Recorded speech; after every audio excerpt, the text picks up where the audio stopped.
berarti di sini ya? Iya. Di sini. Dan kalau misalnya aku lihat Paradigm Fitness ini alatnya aneh-aneh nih.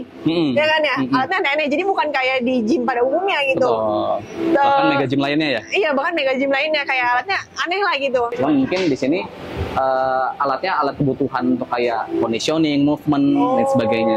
Jadi salah satunya ada ban. Ban itu sebenarnya kebanyakan orang malah untuk mukul-mukul pakai palu. Nah, Ya udah boleh deh cobain coach yang ayo. agak-agak aneh. Bahkan mukul palu itu ada tekniknya. Iya loh. Selama tapi kalau udah pakai teknik enak kok. Tapi latihan ini tuh buat apa sih coach? Banyak hal. Ngincar ke Banyak hal. Untuk Banyak hal. bagian mungkin kardio, untuk mungkin salah satu fungsional latihan untuk bagian otot tertentu juga bisa gitu. Jadi banyak kebutuhannya. Tergantung targetnya kemana nih. Kalau ini lebih ke teknik sih. Oh, ini lebih ke Ambilnya kidal nggak, Cynthia? Enggak. Berarti boleh ke kanan dulu. Oke. Yes. Satu pegangnya ke ujung. Ya, satu ke ujung. Nah, bawahnya samping. Nanti ambil gini. Bawa ke belakang. Dorong ke depan. Ke atas. Dua-dua tangan. Ya, dua-dua tangan. Jadi, yes. Dua-dua tangan. Begini coach. Ya. Begitu mau dia jatuh kan kembali seret ke bawah. Kedua tangan. And jump. Yes. Begitu dia membal, tangkap lagi ujungnya. Ambil lagi. Gitu. Pas dari sini ke sini. Yes. Jadi waktu dia jatuh kan membal tuh. Ambil lagi di sininya. Gitu. Up, up, terusin. Oh iya. Yes, harus pakai teknik-teknik seperti itu ya. Pukul Gitu. kacau ya. Seperti itu. Jadi contohnya seperti ini. Maaf coach. Iya. Ngambilnya di ujung, satu ujung, satu ujung. Seret badannya seperti ini. Ke belakang. Ke atas, dua-dua tangannya. Oke. Begitu mau jatuh. Gitu. Jadi taruh di ujung tangannya. Seperti itu. Jadi contoh gini. Ketika dia jatuh kan membal nih. Ambil lagi. Gini ya. Harus cepet berarti ya. Kita ambil. Yes. Oke. Tangannya langsung dua-dua sini. Oke. Dorong ke atas. Jadi ini melatih banyak hal. Rotasi badan juga salah satunya. Dan koordinasi. Seperti itu. Ini bisa kaitannya bisa ke situ. Gitu. Orang biasa latihan conditioning atau latihan salah satu kardio dan sebagainya. Ini kadang-kadang bisa dikaitkan. Seperti itu. Dan kekuatan otot juga. Coba. Ayo, try. Ini palunya berapa kilo ya? Berapa kilo ini ya? Enggak 15 ya? Ada biasa ada deh.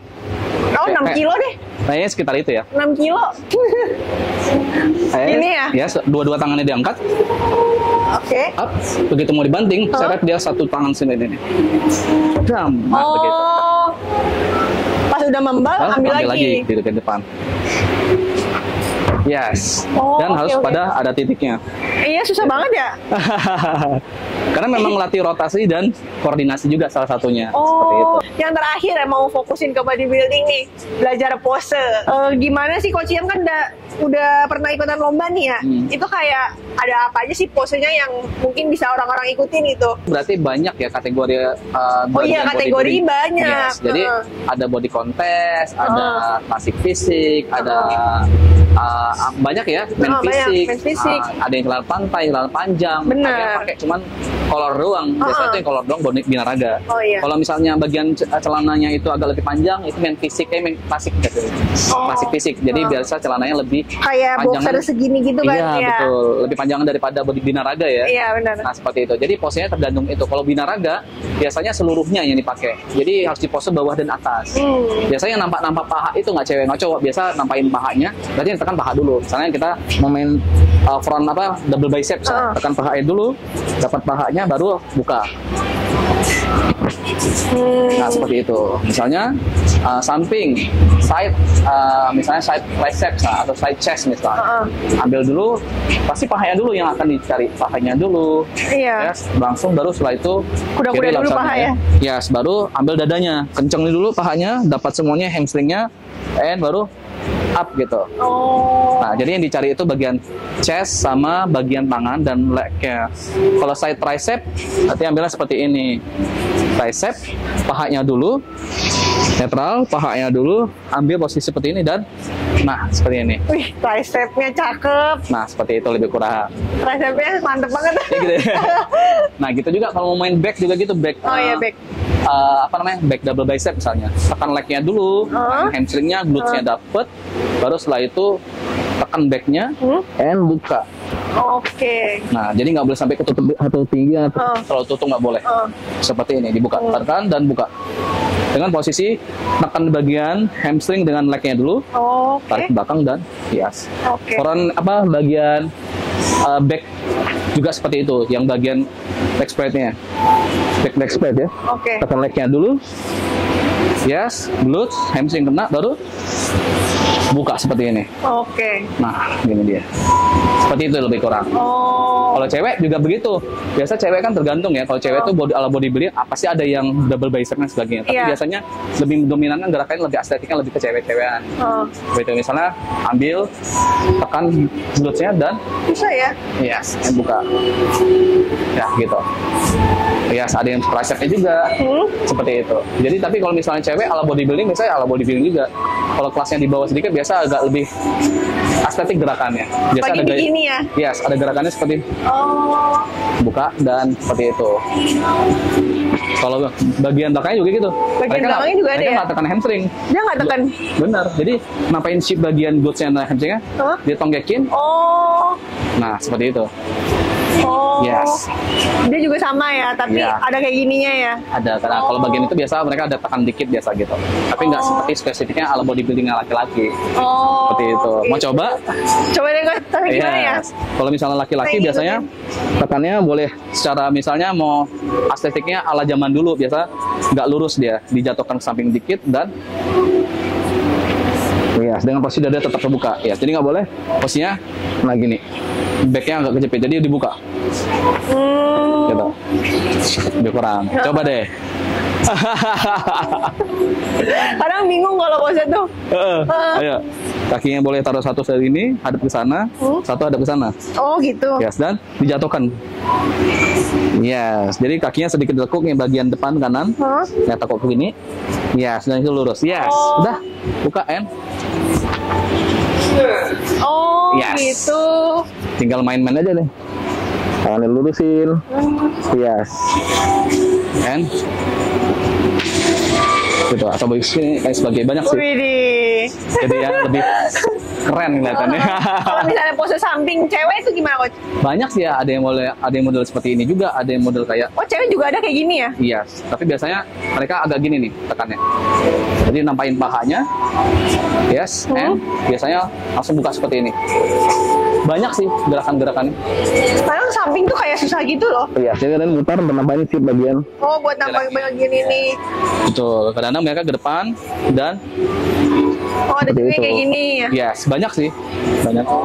Kayak gitu, lebih kurang. Oke nih, Coach. Aku punya beberapa pertanyaan. Kemarin ada yang tanya, Coach Ian pernah nggak sih performanya tuh kayak naik, turun, naik, turun. Nah, biasanya kalau misalnya udah turun, buat naikin performa tuh gimana sih caranya? Oke, jawabannya ya semua orang pasti ada ya.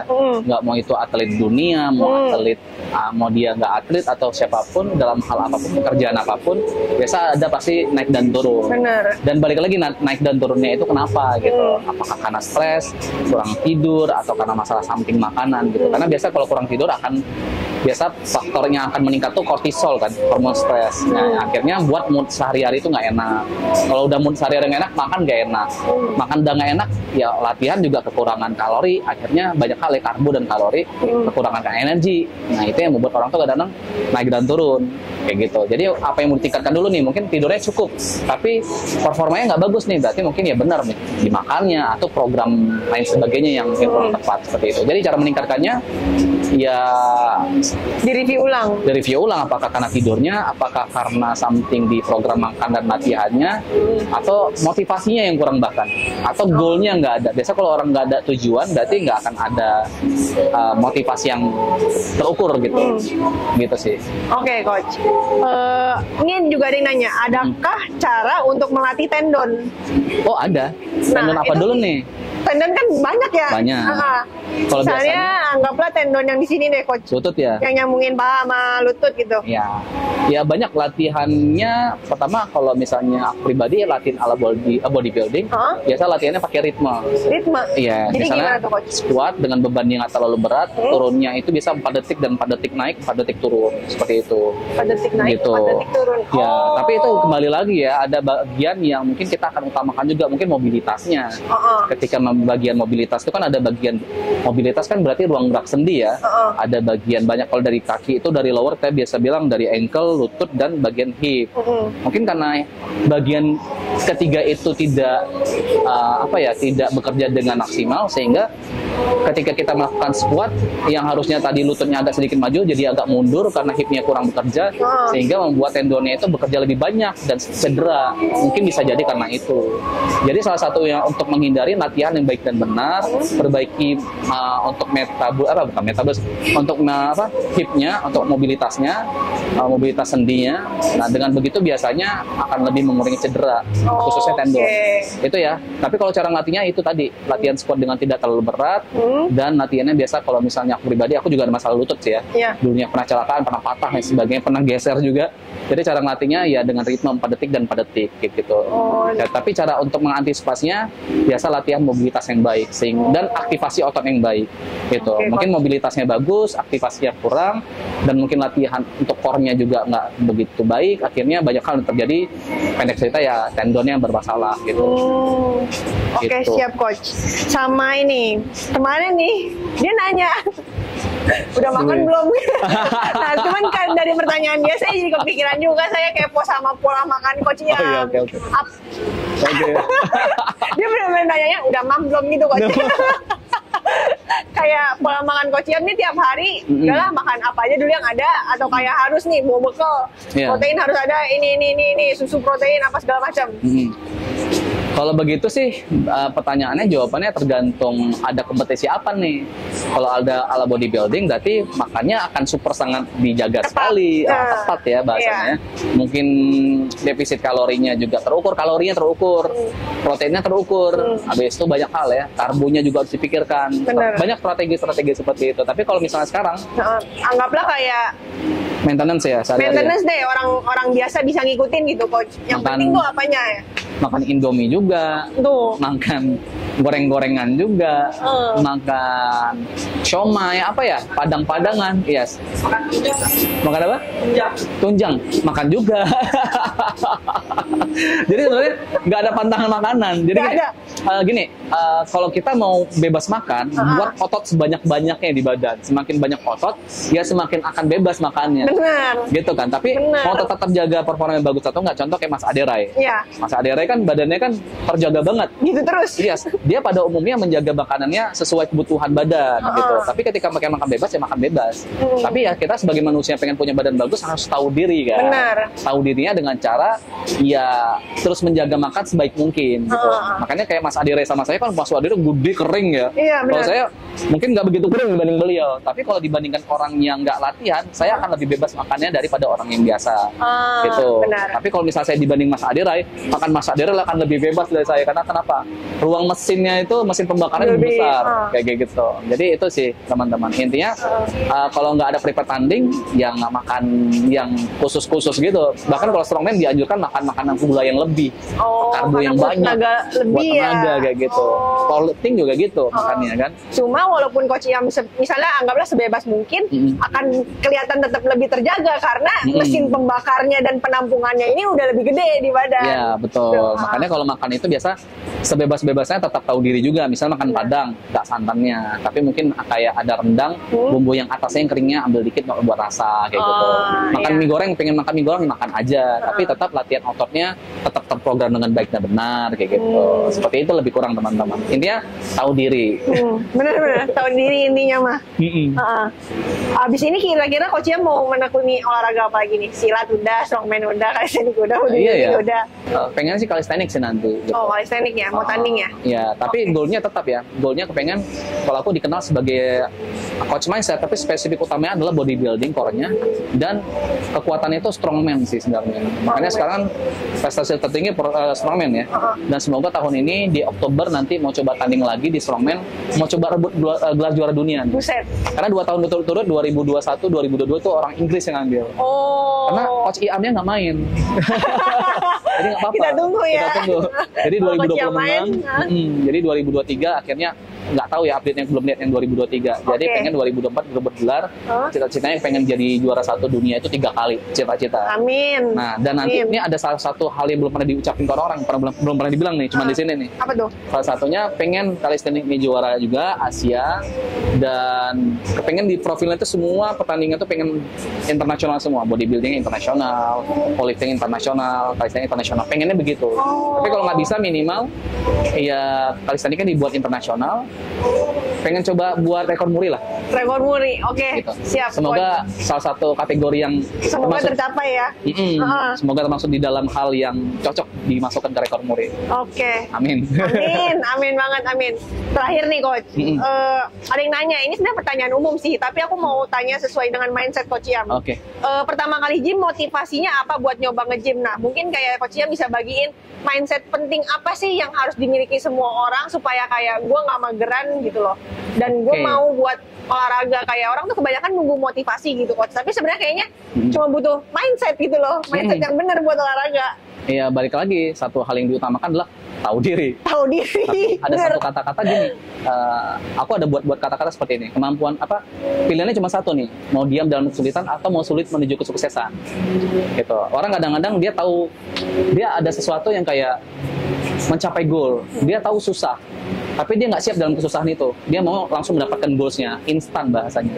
Jadi makanya ada kata-kata pilihannya cuma satu, mau diam dalam kesulitan atau mau sulit menuju kesuksesan, gitu. Mau diam atau keluar dari kerasa kesulitan itu, lawan, maksimalkan progres anaknya mencapai, kayak gitu. Jadi pilih satu, mau diam dalam kesulitan atau mau sulit menuju kesuksesan, begitu. Langsung keubah tuh mindsetnya harusnya ya. Dan orang yang dengar ini harusnya langsung ini nih, langsung kayak oke, gue harus berubah gitu. Iya, dan kata-kata sambungnya seperti ini. Kemampuan itu bertumbuh tajam dan pesat karena disiplin, bahkan pikiran. Jadi yang orang disiplinkan itu kebiasaan adalah kebiasaannya, bukan pikiran. Yang terjadi misalnya kita sekolah, kita disuruh datang jam 7 setiap hari misalnya. Terus kita kadang-kadang telat nih sebagai dan sering bahkan telat. Jadi akhirnya kita merasa kayak aku udah coba disiplin datang jam 7, tapi kayak rasanya nggak enak banget datang jam 7 pagi gitu, karena ternyata yang nggak didisiplinkan itu pikirannya. Ketika pikirannya sudah disiplin, maka hal apapun itu akan mengikuti. Oh, aku datang jam 7 karena memang aku mau datang lebih disiplin aja, lebih cepat, dan bisa prepare-nya lebih nyantai di sekolah misalnya, seperti itu, dan nggak terburu-buru. Begitupun masalah nge-gym, masalah kerjaan dan sebagainya. Jadi kadang-kadang kita lupa untuk mendisiplinkan pikiran, kita lupa untuk gimana mendesain pikiran kita untuk berpikir bahwa kebutuhan itu ada di dalam pikiran kita, gitu. Seperti itu. Oke, siap coach. Pokoknya ini kontennya daging semua ini, ilmu semua ini. Ya semoga ya, karena dari A sampai Z kok. Dari mindset, terus teknik segala macem. Nanti next kalau misalnya ini kita konten bareng lagi deh coach. Boleh, dengan senang hati. Ya. Tapi yang jelas aku boleh nyimpulkan bahwa semua yang tadi aku lakukan, calisthenics, powerlifting, mau bahas apa pun tadi, itu metodenya aku sendiri teman-teman. Jadi aku nggak bilang ini secara umum, enggak. Ini metodenya aku bisa melakukan banyak hal karena aku punya metode di bodybuilding, dan itu experience-ku, dan experience-ku berhasil aku lakukan pada tubuhku sendiri gitu. Jadi aku bisa melakukan apapun karena experience. Jadi nggak menyalahkan, oh calisthenics ini begini dan aku begini, enggak. Itu hanya metodeku sendiri, sehingga aku bisa calisthenics dengan cara seperti itu. Aku melatihnya dengan cara ABC. Aku bisa powerlifting dengan cara ABC. Aku bisa strongman bisa dengan cara ABC. Salah satunya adalah core-nya bodybuilding. Gitu teman-teman ya. Di garis bawahi itu adalah metodenya aku, dan itu experience-ku sendiri gitu. Oke, siap coach. Makasih banyak coach untuk hari ini udah membagikan ilmu. Sama-sama. Pokoknya nanti aku main lagi deh ke sini. Boleh, dengan senang hati. Ya, buat belajar lagi sama Coach Iam. Belajar sama-sama ya. Iya, kita. Enggak, aku yang belajar. Karena ada satu kata-kata lagi nih, menuntut ilmu itu bagaikan meminum air di lautan. Kalau kita minum airnya, maka kita akan nggak pernah merasa puas, tapi akan merasa haus. Seperti itu. Cakep.